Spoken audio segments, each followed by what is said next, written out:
Hello and welcome back to my channel. Thank you so much for being here today. Just a note about these drawings, if they don't appear clear on the paper, that's because I'm not focusing the camera here. If I were to do that, every time I would draw, it would jump in and out to adjust to the line. So I try to focus it somewhere off camera or off paper so that we're not having this kind of nauseating experience. But if it's not clear, that's why. It's not that my camera doesn't work. Okay, so I'm just going to jump right into this.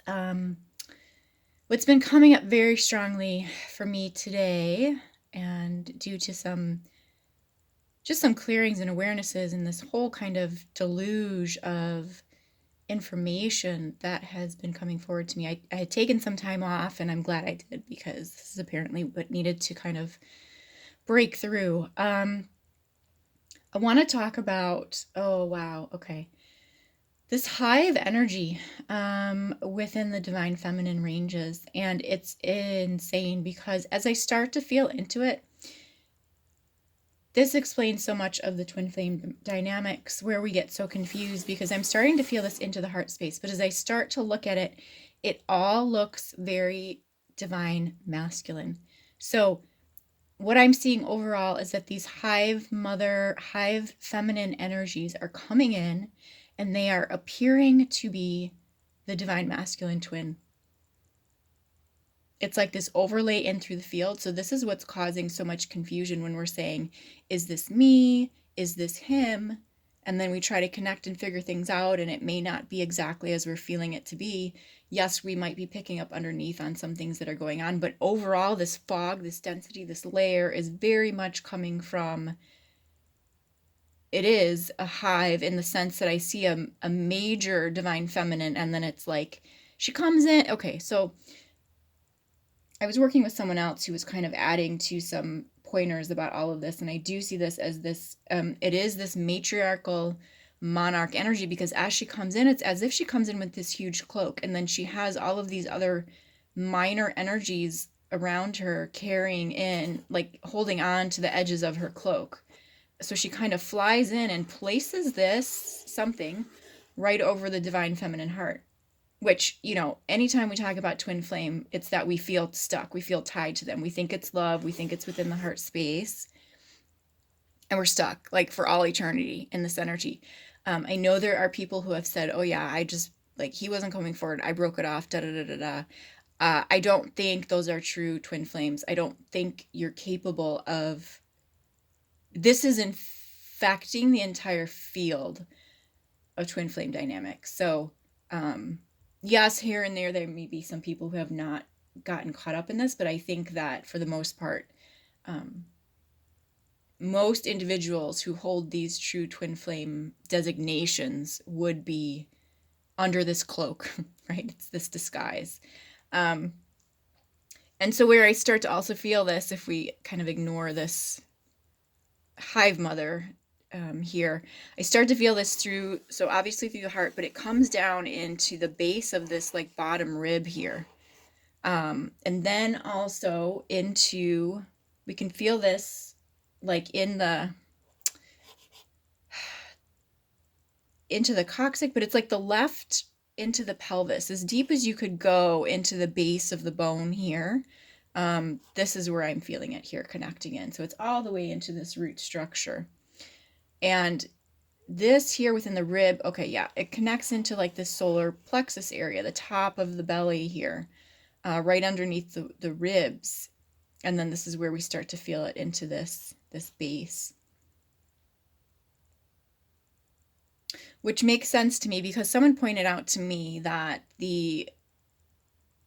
now again, I kind of take everything with like a grain of salt. I don't know for sure, but it does start to make sense if we see the divine masculine holding his power here in the solar plexus, and the divine feminine holding her power here in the sacral area. Wow.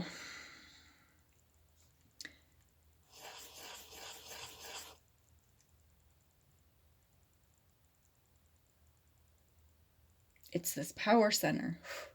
So even if we look at this as being our own bodies, right?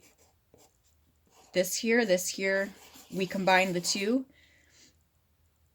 this has always to me kind of been what I call, and I don't really like to use this word anymore because I think the distortion through the gates is just off the charts, but this kind of solar gate, which is how these energies work together to actually formulate a three. It's like a, obviously this can represent the womb space, right? It's like the seed and the egg combined to form this third energy here.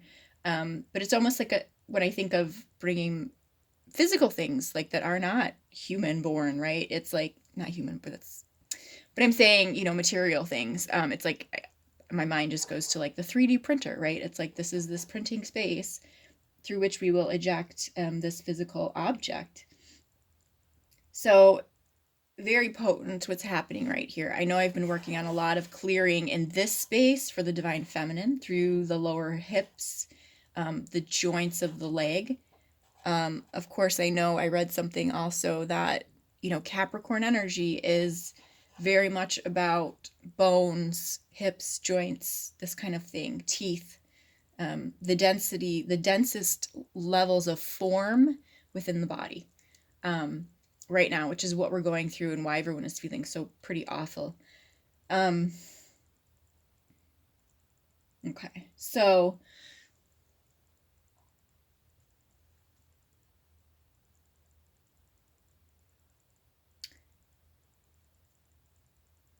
I'm just trying to think where to draw this because I'm feeling this belly, even though I was drawing it down here, there's something about this belly area. So, okay, let's say this is more the solar plexus here now, instead of starting a whole new drawing. And this is kind of the sacral area.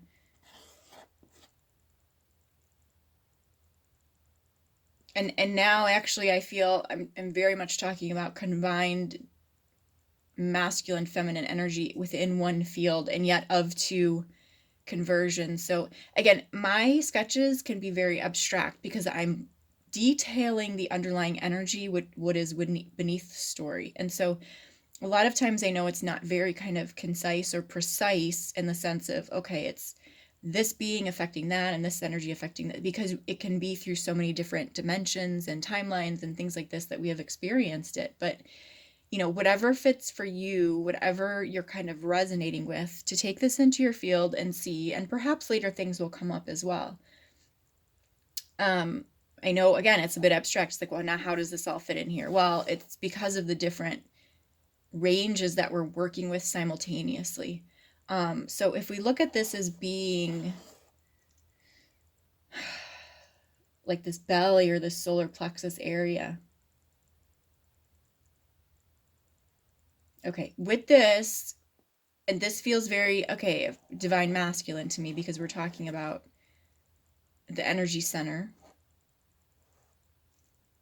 We start to feel through the left side of the head of the, and I know this is the heart here. Okay, so through the left side, the head would be kind of here. It's like the left side of the head through and through the vision, into the vision.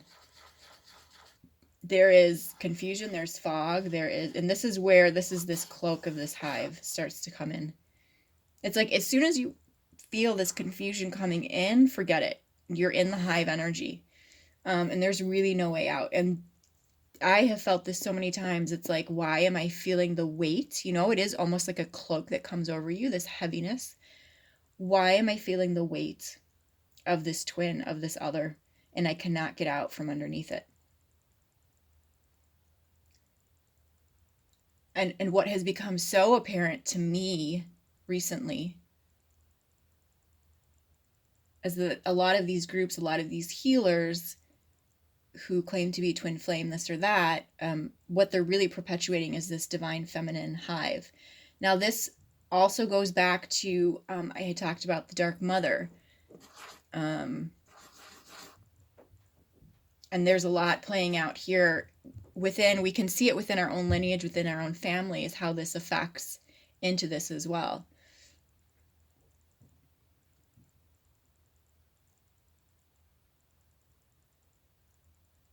But I actually feel to even stop this video here because going into this is going to be a whole nother